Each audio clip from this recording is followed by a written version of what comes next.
Kumusta na kayo mga kapatid?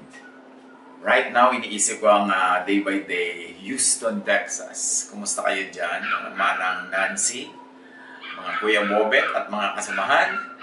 Nawa ay patuloy kayong nagpapasasa sa kabutihan ng Panginoon sa ganito mga challenging times. At ganoon din naman ang day by day New Jersey. Kumusta mga kapatid? Kuya Cesar. At ang day by day sa Seattle. Napaka-raming mga kwento. Day by day, Toronto. Kanyang mga nasa North America. Nawa ay sa mga homestay na ginagawa natin, mas marami tayong maging panahon para yung family ay magkaroon ng quality and quantity time. At ganoon din naman ay magkaroon tayo ng quality and quantity time for the Word of God. Hindi ko rin isa-isahin lahat ang mga day by day families all over the world. Basta ngayon, yung mga nasa North America ang laman ng ating isip at nawa ay patuloy kayong patnubayan ng Panginoon. Naging desisyon na natin na sa tuwing pwede, sa ating pagsasama-sama through live streaming ay mag-salo-salo tayo sa salita ng Diyos. At ngayon ang ating pag-aaral, pinamagatan nating magpakabait na lang. Yun naman talaga ang magandang gawin. Hebrews 13:16. And don't forget to do good and to share what you have with others, because sacrifices like these are very pleasing to God. Magpakabait na lang. Ruth 1:1-3. Sa Israel, nagkaroon ng taggutom sa buong bayan. Kaya't ang mag-asawang Elimelech at Naomi na mga taga-Bethlehem ay nagsamantala munang nanirahan sa Moab kasama ang kanilang mga anak na sina Malon at Kelion. Namatay sa Moab si Elimelech at naiwang byuda si Naomi. So may nawala kay Naomi. Una, crops, food security sa sariling bayan, nawala. Kaya kinailangan mga ibang bayan para doon makipagsapalaran at humanap ng hanap buhay. And then nawala ang kanyang husband, ang kanyang karamay, ang kanyang security, ang kanyang asawa. Pero may natira. At sa mga mawawala sa kwentong ito, ang gusto kong bigyan natin ng pansin yung mga natira. May natira siya, 2 anak na lalaki. Ruth 1:4-5. Ang 2 nilang anak ay nakapag-asawa naman ng mga Moabita, sina Orpa at Ruth. Ngunit pagkalipas sa mga 10 taon, namatay rin sina Malon at Kelion. Kaya't si Naomi ay naulila sa asawa at mga anak. So bukod sa namatay ang kanyang asawa, nawalan siya ng bayan, nawalan siya ng hanap buhay sa sariling bayan, ngayon, yung 2 anak naman ang nawala. The 2 sons, 2 loves, and 2 security blankets niya dapat. Sandalan ng matanda ang anak pag tumanda na ang magulang. Pero ngayon ay nawala ang 2 niyang anak. May maiisip pa ba kayong mas malungkot sa ganyang kwento? Pero may natira. 2 manugang na babae. Tatatatan! Yan ba ay masaya o malungkot na natira ang mga manugang na babae? Katulad halimbawa na ngayon ay mga naka-lockdown, mga naka-quarantine, magkakasama ang mga magbiyanan kumisan. Masaya ba? O hindi masaya yan? Nasa sa inyo yan. Pero tingnan natin kung ano nangyari kay Naomi. Ruth 1:6-7. Nabalitaan ni Naomi na ang kanyang bayan ay pinagkalooban ng Diyos ng masaganang ani, kaya't humanda sila ng kanyang mga manugang na umalis sa Moab. Naglakbay nga silang pabalik sa Judah. So magiging balikbayan sila kung saan na naman may pagkain. Nung nawala ang pagkain sa bayan nila, nag-ibang bayan. Ngayon, nawala na ang kanyang mga anak na lalaki, nawala ang kanyang asawa, 2 manugang na babae na tira, at nabalitaan, okay na naman ang buhay sa sariling bayan, so uuwi na itong si Naomi. So, may natanggal, may nawala sa kanya, sariling bayan, hanap buhay noon, ngayon may ibinalik. Ang ibinalik, sariling bayan na naman, at nabalitaan nila may kasaganan. Kaya babalik sila doon. Ruth 1:7-10. Naglakbay nga silang pabalik sa Judah. Ngunit sa daay sinabi ni Naomi sa kanyang 2 manugang, umuwi na kayo sa dati niyong tahanan at manirahan sa inyong mga nanay. kung paanong naging mabuti kayo sa mga yumao at sa akin, naway maging mabuti rin sa inyo si Yahweh. Itulot nawa ni Yahweh na kayo'y makapag-asawang muli at magkaroon ng panibagong pamilya. So sa daan, dala-dala niya ang dalawang manugang, naisip-isipan ni Naomi na pauwiin na lang sa kanila mga dating mga bahay ang dalawang babaeng naging biyuda na rin.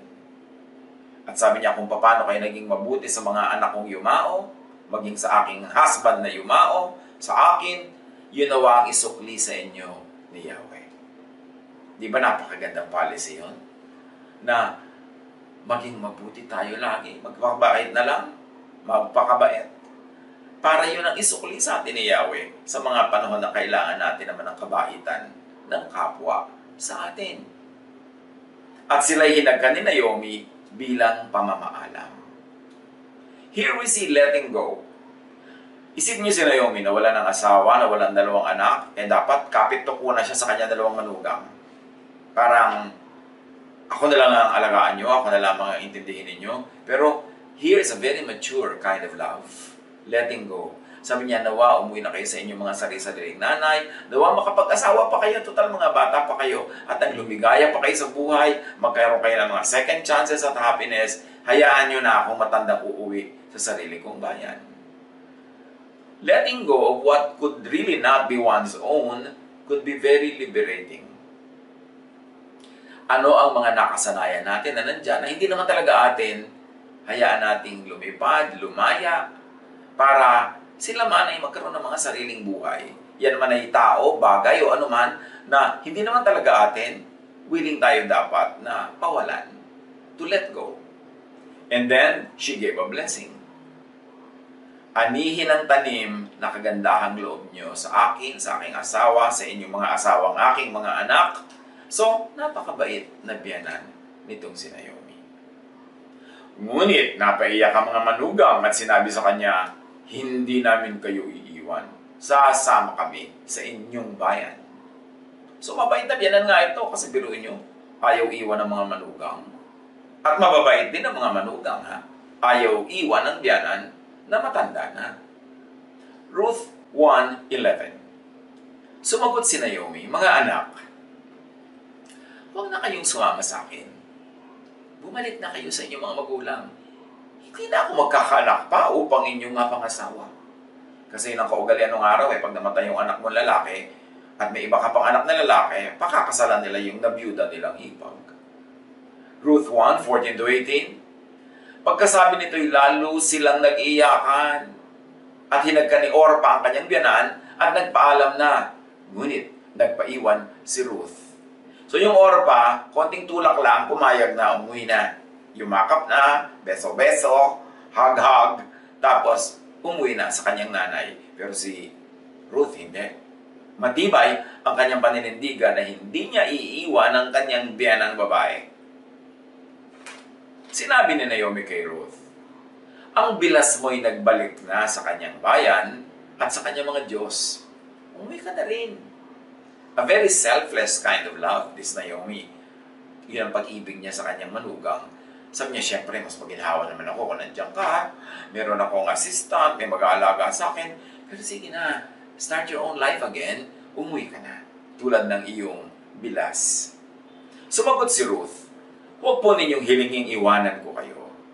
Hayaan na ninyo akong sumama sa inyo. Saan man kayo pumunta, doon ako pupunta.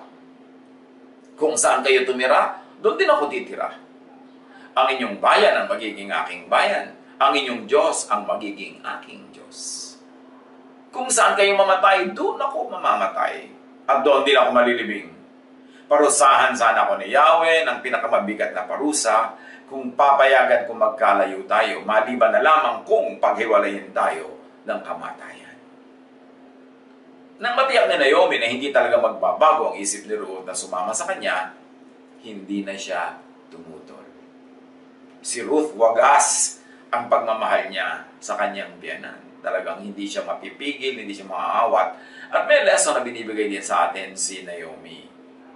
Huwag mo nang tanggapin ang iniaalok. Kung baka naman, pabalat bunga lang yan. Baka naman, parang pakonsuelo lamang. So, matapos niyang tanggihan very determinedly yung alok nitong si Ruth, at si Ruth naman ay hindi natinag, doon na lang niya tinanggap yung alok. O, sige.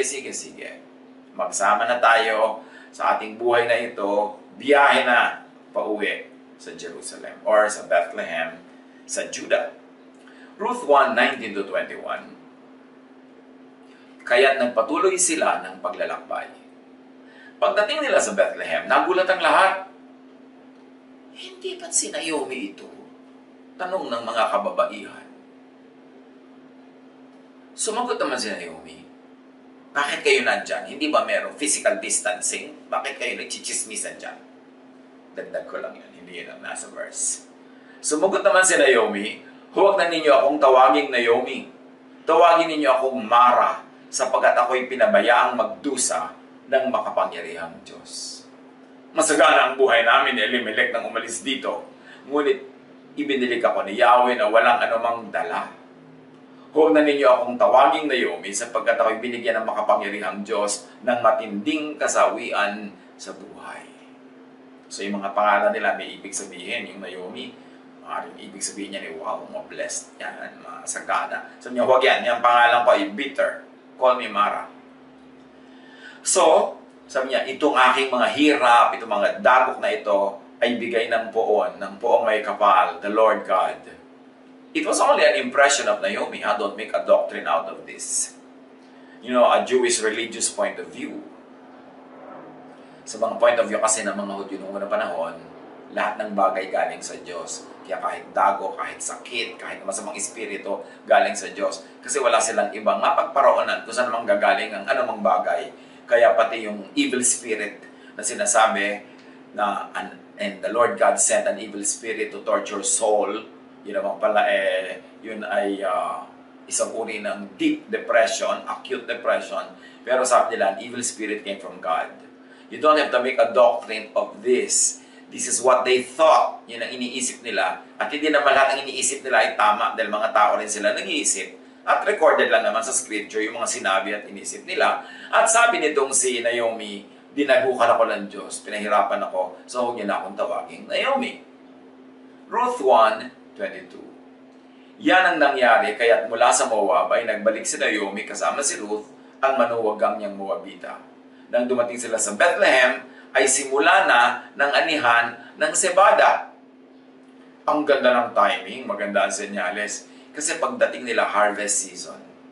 And apparently, there was a good harvest, kasi naabalitaan maging na Naomi sa malayong bayan, kaya siya umuwi. So there was going to be food, there was going to be work. Yun ang kanilang eksena na babalikan. Ruth chapter 2, 1-7. Isang araw, sinabi ni Ruth kay Naomi, papunta po ako sa bukid at mamumulot ng mga uhay na naiiwan ng mga gumagapas. Doon ako sa may likuran ng sino mang papayag. Sa tradisyon po nila noon at maging sa ating bayan sa Pilipinas, tradisyon ito noong araw, pag kami anihan, yung mga nalalaglag na mga palay habang gumagapas yung mga nagpuputol ng mga stalk, no? Ginagapas nila, pinuputol nila yung katawan ng palay, yung mga nalalaglag yan na grain, hindi na nila yan kinukuha. May tinatawag na mga nanghihimalay sa likod nila, mga taong kapuspalad, mga walang pagkain, mga mahihirap. Sumusunod sila sa nag-aani para yung mga nilalaglag kanila na it is their way of sharing with the poor. At sa Pilipinas naman, may ganong kaugalian. At yan ang sinabi nitong si Ruth. Maghihimalay siya, mamumulot siya ng mga nalalaglag kung papayagan siya ng mga tunay na taga-ani, taga-gapas ng may-ari ng bukid. It was a tradition for sharing. Sumagot si Naomi, ikaw ang bahala anak. Kaya't si Ruth ay nagpunta sa bukid at namulot ng mga uhay, kasunod ng mga gumagapas. Nagkataong ang napuntahan niya ay ang bukid ni Boaz, isang kamag-anak ni Elimelech na kanyang nasirang biyanan. Na napakayaman nitong si Boaz at iginagalang sa kanilang bayan. Wow! What else can you think of but divine guidance? Sa dinami-rami ng bukid doon pa namulot ng mga tira-tira itong si Ruth sa bukid ni Boaz, pagkayaman-yaman at kamag-anak ng kanyang nasirang asawa at biyanan. Di nagtagal, dumating naman si Boaz mula sa Bethlehem. Nang makita si Ruth, itinanong ni Boaz sa katiwala, "Sino ang babaeng yan?" "Siya po ang Moabitang kasama ni Naomi nang umuwi rito mula sa Moab," sabi ng katiwala. Nakiusap po siyang makapamulot ng nalaglag na mga uhay. Pinayagan ko naman. Kaya't maagang maaga pa'y narito na siya. Katitigil lamang niya para magpahinga sandali. So a very, very good impression is created here. Kasi ang ganda-ganda ng sinabi ng katulong. Napakasipag po niya. Napakaaga niyang dumating. Nagpaalam po siya kahapon pa. At ngayon, inabutan niyo man nagpapahinga. Ngayon lang siya tumigil. So there's a good press. Yung maganda ang image na na-project. Kasi yun naman talaga ang totoong pagkatao nitong si Ruth. May lesson agad sa atin yan, mga kapatid. Be good in the sight of subordinates. Huwag tayong mga suplado-suplada sa mga clerk, sa mga security guard, sa mga sekretarya. Kasi yan ang magbubulong dun sa boss kung ano ang impression nila about us. At huwag lang tayong umarte para magkaroon ng good impression, but really good. Magpakabait na lang. Kasi yun naman ang merong magandang biyaya. Yun ang magandang tanim. At tandaan, itanim ang kabaitan kahit kanino, huwag lang tayong pipili. Tulad nun, ang nataniman nitong si Ruth, yun lang palang taga-kwento. Pero yun, ang nagbukas ng pinto sa puso nitong si Boaz. Ruth 2, 8-11. Nilapitan ni Boaz si Ruth at kinausap, "Anak, huwag ka nang pupunta sa ibang bukid. Dito ka na lamang mamulot kasama ng aking mga manggagawang babae. Tingnan mo kung saan sila gumagapas at sumunod ka. Sinabi ko na sa mga tauhan ko na huwag kang gagambalain. At kung ikaw ay nauuhaw, malaya kang uminom ng tubig mula sa aking banga." Napakabait naman itong si Boaz, lalong-lalo na't maganda naman ang balitang nakarating sa kanya tungkol kay Ruth. Imagine, si Ruth hindi iniwan ng biyanan, inalagaan, at ngayon naghahanap buhay para sa biyanan niyang matanda na. Nagpatira pa si Ruth bilang pagbibigay galang at nagtanong, "Ako po ay isang dayuhan. Bakit po napakabuti ninyo sa akin?" Sumagot si Boaz, "Nabalitaan ko ang lahat ng ginawa mo sa iyong biyenan mula nang mamatay ang iyong asawa. Alam ko rin iniwan mo ang iyong mga magulang at sariling bayan upang manirahan sa aking lugar na wala kang kakilala." So the information, the beautiful image, went ahead of her. Nabalitaan ni Boaz ang katotohanan tungkol sa kagandahang loob nitong si Ruth, na napakabait niyang tao. Ruth 2:12. "Pagpalain ka nawa ni Yahweh dahil sa iyong ginawa. Gantimpalaan ka nawa ni Yahweh ang Diyos ng Israel sapagkat sa Kanya ka lumapit at nagpakupkop." Napakaganda ng mga salitang binitawan, blessing, and prophetic. It's a very powerful prayer also. Ruth 2:14. Nang dumating ang oras ng pagkain, tinawag ni Boaz si Ruth, "Halika rito. Kumuha ka ng tinapay at isawsaw mo sa sarsa." Kaya umupo na siya kasama ng mga manggagawa. Na-promote na itong si Ruth. Hindi na siya namumulot-mulot lang. Kasama na siya sa hapagkainan. At binigyan siya ni Boaz ng inihaw na cebada. Kumain naman si Ruth hanggang sa mabusog. May natira pa sa pagkain ibinigay sa kanya. Sa katotohanan, itinira niya yon para sa kanyang biyanan para pag-uwi niya pasalubong. Aba, mukhang napakabait na rin itong si Boaz kay Ruth. Kabaitan begets kabaitan. Ruth 2:15-16. Nang ipagpatuloy niya ang pamumulot, pinagbili na ni Boaz ang mga manggagawa. "Hayaan niyo siyang mamulot kahit sa tabi ng mga binigkis na uhay. Huwag niyo siyang babawalan.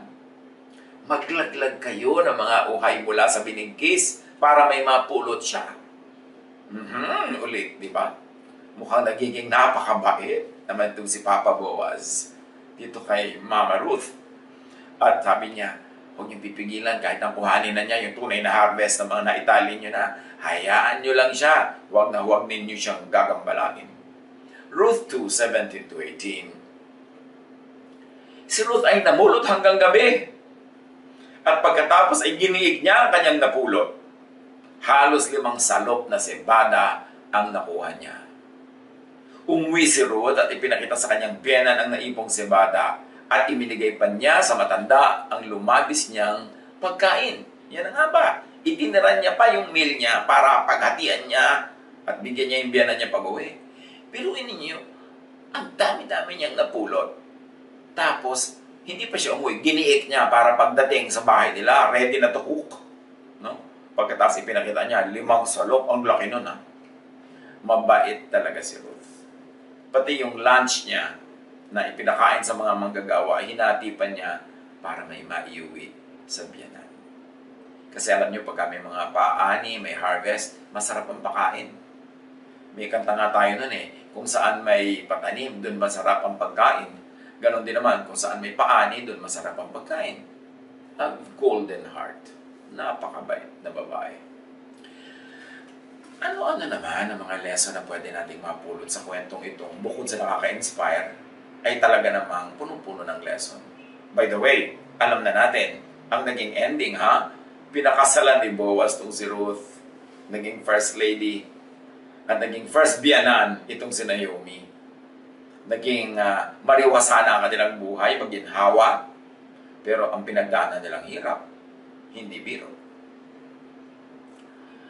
Lesson in life. Go where the food is. At i-apply nyo ito personally kung anong kahulugan nito sa inyong buhay. Kanya-kanya tayo ng detalye sa buhay. Kayo-kayo lang ang makakapag-apply niyan. Kung nasaan ang pagkain, kung nasaan ang hanap buhay, go for it. Work for food. Work well. Kasi yung good work natin, yan ang ating credentials sa buhay. Yung ginawa mo kahapon, yun pala ang calling card mo for tomorrow's business. Yung itinanim mo kahapon, yung pala yung aanihin mo bukas. Yung nakita sa'yo ng mga taong kilos mo, asal mo nung last month, yung pala magbubukas ang pinto para sa'yo next month. Your work is your advertisement. It is your promo for yourself. And remember this, food goes to the good worker. Pare-pareho lang siyempre siyang may kasamang namumulot-mulot doon, pero dahil sa kanyang kagandahang loob that goes a long way back, ngayon meron siyang ani. Isa pang leksyon mga kapatid, kung kayo ay may mga manugang na, o manugang kahit isa, be good to your mga manugang. Apply this personally. Alam niyo, ang manugang hindi originally kasama sa pamilya, pero naging kasama na.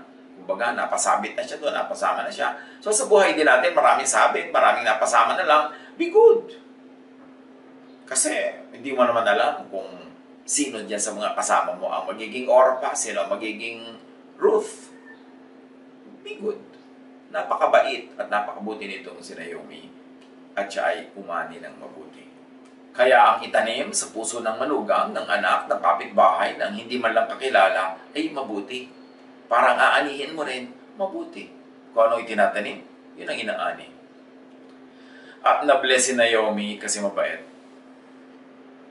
sa manugang, mabait sa anak, mabait sa asawa, at mabait sa mga kamag-anak. Kaya kapatid itong si Boaz, na kamag-anak ng asawa niya, merong open heart policy para kay Ruth, para kay Naomi. Higit sa lahat yun ay una dahil kay Naomi. Kasi yun ang nagdala sa kanya doon sa bayan na yun. Be good to your mother-in-law. Again, make a personal application.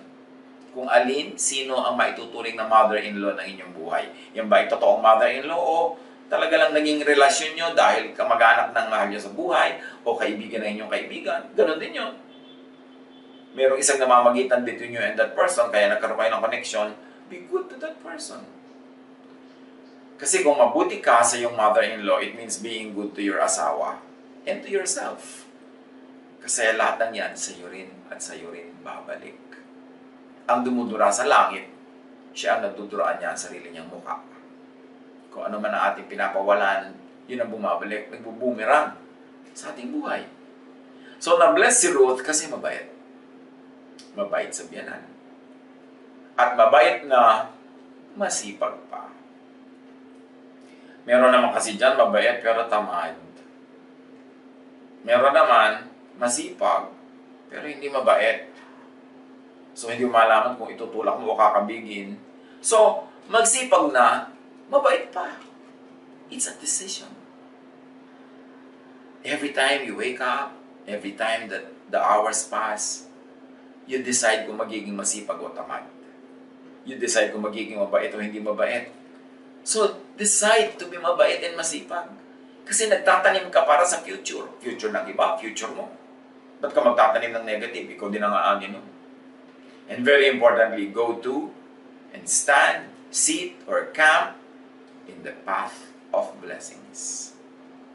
Kung saan may ilog na dumadaan, doon mo itanimang yung mga ugat para lagi kang may naiinom na tubig. Yung dinadaanan ng kapapala, doon ka dumikit.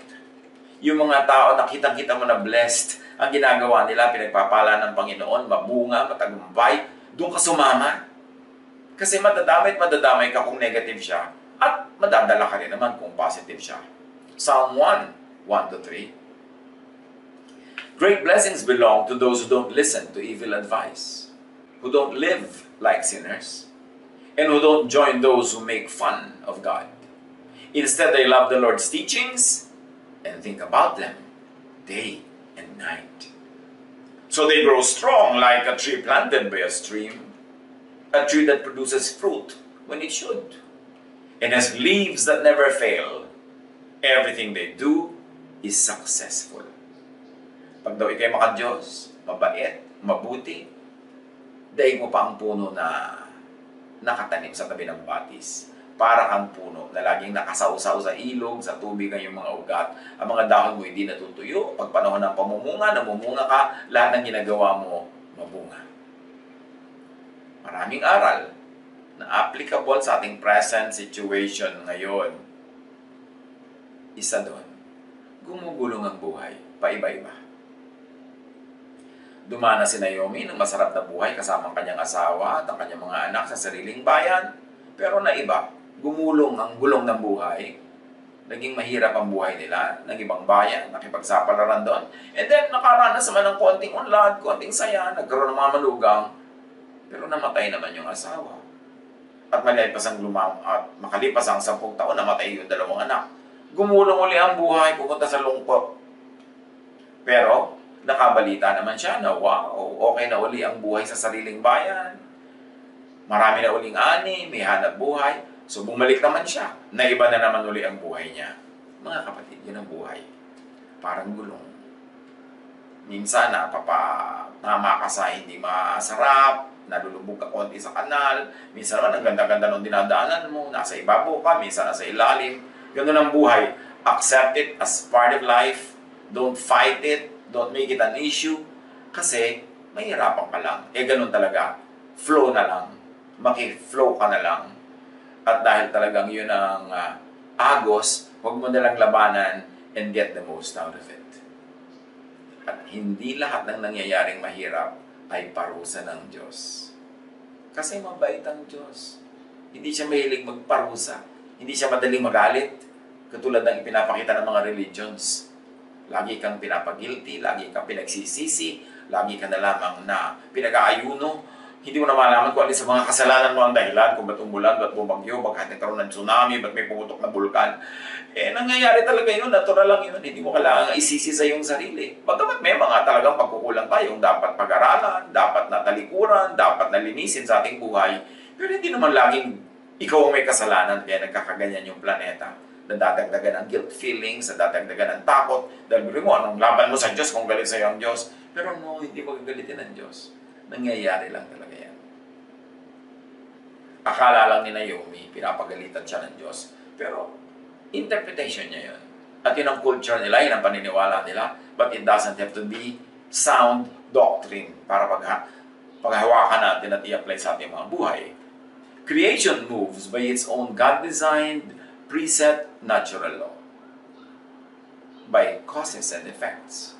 Katulad noon, nagkaroon ng drought, nagkaroon sila ng tagutom, hindi naman dahil gusto silang parusahan ng Diyos, there must have been natural reasons why it happened. Pero nagkaroon din ng natural reasons na bumalik yung yaman ng lupa.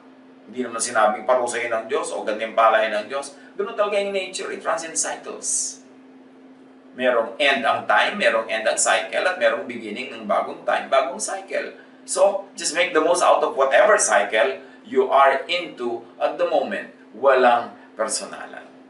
Pagkamat hindi naman masamang isipin na baka may mali akong ginawa, maitama ko, baka meron akong pwedeng improvein, pero hindi laging sisisihin mo ang Diyos na nagagalit siya, pinaparusahan ka, o sisisihin mo ang iyong sarili.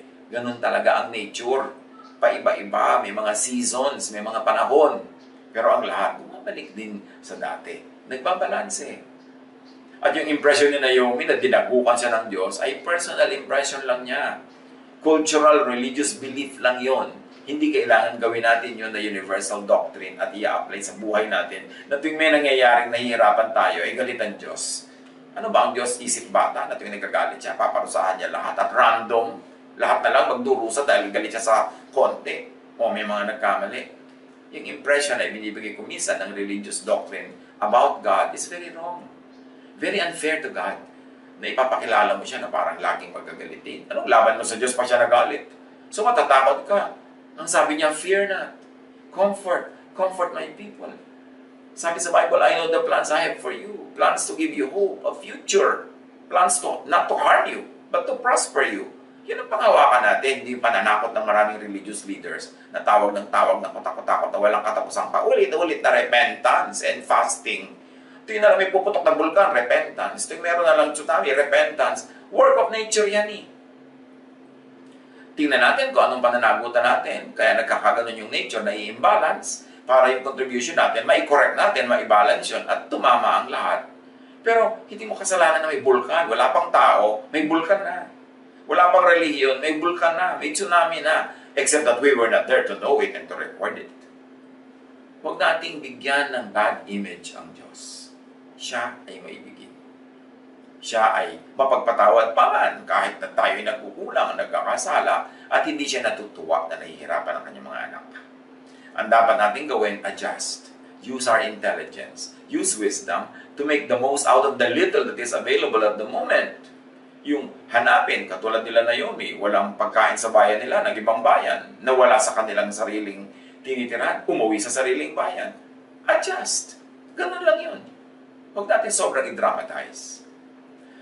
Minsan, personal responsibility ng individual talaga kung bakit may nangyayari. Minsan, corporate responsibility ng grupo. Pero kung minsan naman talagang natural process lang, cause and effect. Hindi dahil may kasalanan ng mga tao, kundi yun talaga ang mangyayari. God-given na yung rules na yun of nature. When God created nature on the seventh day, He rested. Ibig sabihin, tapos na ang creation. Lahat ng formula nandyan na. Lahat ng maiimbento, kailangan na lang malaman mo yung law of nature para yung science, may applied science mo siya, makagawa ka ng mga engineering works, makagawa ka ng physics works, pero nandun na yung mga laws na yon. Ngayon, kahit ang banal-banal mo, nadulas ka, nabago ka, namatay ka, hindi dahil ibig sabihin na makasalanan ka, kasi may law of gravity. Hindi ka marunong lumangoy, isa kang missionary, isa kang makadiyos na tao, nahulog ka sa barko, nalunod ka, hindi dahil masama ka o may kasalanan ka, kasi may law of buoyancy, may law of gravity. So, part of godliness is to know the works and the laws of nature. Sumabay ka, igalang mo yon para ma-maximize mo ang benefit, ma-minimize ang harm, at matuto kang sumaya kahit ano yung nangyayari. Hindi lagi mong gagawing moral issue yan. Kasi pag nag-moral issue, laging merong may kasalanan. Pero bakit naman kahit takot-takot na repentance sa mangyari, may pumuputok pa rin guluhan. Parang maling image of God, yung naidodrawing ng iba. Kilalanin natin ang Diyos. Kasi even yung mga statements sa mga tao sa Bible, hindi naman sila perfect eh. Hindi naman sila God, hindi sila si Jesus na nagsasalita. So pwedeng may mga wrong silang pinagsasasabi. Kahit nasa Bible yun, sinasabi nila. Kahit si Peter, sabi ni Peter kay Lord, ay hindi kayo pwedeng mamatay, hindi kayo pwedeng magpunta sa Jerusalem. I will not allow that. Sabi ni Lord, get behind me, Satan. You are not on the side of God, but of men. Si Peter pa yan ha. So, susuriin natin lahat ng nakikita natin sa Bible, mga sinasabi ng mga tao dyan, salain natin sa Jesus filter. Ano sinasabi ni Jesus tungkol dito? Approve ba si Jesus sa impression na yon? Approve ba si Jesus sa conclusion na yon? Jesus is the final court of appeal. His name is above every name. So, dapat dalhin kay Jesus ang lahat ng issues natin. Lalo pag nagte-theologize tayo ng mga natural phenomena. Talaga ba? Alam natin na si Jesus nung bumabagyo, natakot yung mga disciples, ginising siya, hindi yung mga disciples ang pinagalitan niya o sinaway. Ang sinaway niya yung barko. Hindi, este yung bagyo. Hindi naman niya sinabing, masama kayo kaya may bagyo. Magsisina kayo, mag-fasting kayo para tumigil ang alon. No. Sabi lang niya sa alon at bagyo, tumahimik kayo. At tumahimik nga. So in other words, hindi niya pinagalitan yung mga disciples dahil may bagyo. Meron talagang bagyo. Nangyayari talaga yun. Ecclesiastes 9:11. I have seen something else under the sun. The race is not to the swift or the battle to the strong. Nor does food come to the wise, or wealth to the brilliant, or favor to the learned. But time and chance happen to them all. Sabi ni Solomon, pinakamarunong na tao naglakad sa balat ng lupa. Pero bakit isang nakitang katotohanan eh? Sabi niya, nakita niyo na ba to? Ito. Hindi laging nananalo sa karera ang mga mabilis tumakbo. Minsan natatapilok sila. Hindi laging pumupunta ang pagkain sa mesa ng mga matalino. At hindi ko magaling ang isang tao, siya yung yayaman. Kahit marami siyang pinag-aralan, hindi laging siya ang mapalad sa buhay. Sabi niya, time and chance happen to them all. And the contemporary English version says it very clearly, we each have our own share of bad luck. At sabi ng Tagalog version, ang lahat ay dinaratan ng malas. Hindi dahil lagi silang masama o sila may pananagutan. May isa pang lesson sa buhay na yan ni Naomi. Laging may balancing act. Ang nature, ang creation. Pag merong kinukuha, may natitira. So mga kapatid, ano man ang nakukuha sa atin, ang paligid, ng kalikasan, ng mga nangyayari, ang hanapin nyo at ipagbunyi yung natira. Laging may natitira. Namatay yung asawa ni Naomi, natira ang 2 anak. Namatay ang 2 anak, natira ang 2 manugang. Nawala ang isang manugang, natira ang isang manugang. At dahil sa isang manugang na yon, ang lahat ng nawala sa kanya inabalik. Nagkaroon siya ng isang bagong manugang na si Boaz, na higit na mayaman pa kaysa sa kanila noon. Nagkaroon ng balancing act. Lahat ng kinukuha sa atin, may kapalit. Kumisa lang ayaw natin tingnan yung kapalit. Nagpipili tayong hanap-hanapan yung mga nawala na, huwag ninyong hanapin yung nawala, huwag habulin yung tumakbo, at appreciatein kung ano ang meron tayo. Sit down, brothers and sisters. Count your blessings. Count kung ano yung natira. Count kung ano yung kapalit. Count kung ano yung meron pa.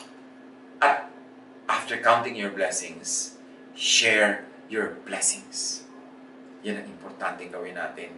This is how we handle difficult times. This is how we handle challenging times. Dapat magpakabait. Kasi, ang pag-asa mo na lang, ang Diyos. So, dapat magpakabait ka. Kasi ang Diyos ay natutuwa sa mabait. At pagka merong kabaitan na ibinibigay, may balance ang nature, may kabaitan na babalik. So, ibigay mo kung ano gusto mong tanggapin. Share what you want to receive or what you want to keep. Kay Naomi, nawala ang sariling bayan na Moab. Nawala ang kanyang sariling bayan, ang kapalit Moab. Nawala ang asawa, may natira, 2 anak. Nawala ang 2 anak, may natira, 2 manugang. Nawala ang Moab uli, ang natira at kapalit, sariling bayan, bumalik siya. At eto, nawala ang isang manugang niya, si Orpah, pero natira ang isang manugang, plus Boaz, so parang ang dami-dami nung natira sa kanya. Huwag hanapan ng drama ang mga nangyayari. Huwag i-dramatize ang paggulong ng buhay, ang pagbabago, ang pagkawala ng anuman o ng sino man. Kasi pabibigatin mo lang ang iyong dala. Imulat ang mata. Tingnan, ipagpasalamat ang natira, ang kapalit. Mga kapatid, ano man ang nawala na sa ating buhay? Wala naman yun nung ipinanganak tayo eh. Wala tayong dala nung ipinanganak tayo at wala tayong dadalhin pag tayo ay kinuha na ng Panginoon. You were born with nothing and you will leave this world with nothing in your hands.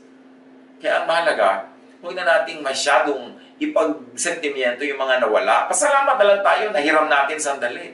Nagkaroon tayo at kung nawala man, at least nakahiram ka. Pero imulat mo ang iyong mata kasi siguradong may natira. Siguradong may kapalit. Tingnan, ipagpasalamat ang natira at ang kapalit. At mahalaga, continue to be good and loving. Continue to do good. This present situation shows everyone how much we need each other. Na-realize nyo na ba yan? How much we need each other? Yung mga tao hindi natin pinagpapapansin nun, yun ang kailangan natin ngayon. Mga medical frontliners, mga grocery people, mga delivery people, yung mga farmers na nabuti na lang, may mga dumadating pang mga mabibili sa mga palengke, mga fishermen. We need each other. The present situation shows everyone how much we need God's grace. How much we need to plant and do good. Dahil dumarating ng time, aasa ka lang talaga sa bunga ng naitanim mo noon pa. So mga kapatid, anong gagawin natin? Yung iba, pinoproblematize sila yung theology ng mga nangyayari, ino-over-moralize nila. Yung iba, pinoproblematize sila kung sino ang dapat sisihin, sisihan ang sisihan. Pero, hindi naman natin alam. Anong alam natin? What we know is little, what we do not know is immense. So, ang gawin na lang natin ganito, yung doable, magpakabait na lang. Mas doable yan. Mas may benefit and dividends yan. Yan ang siguradong mayroong balik. Kasi sabi sa Bible, sabi ni Jesus, a man will harvest, a woman will harvest what he or she plants. Kung anong itinanim, aanihin. So magpakabait na lang and wait for the Lord's beautiful balancing of your world, of our lives. God bless you all.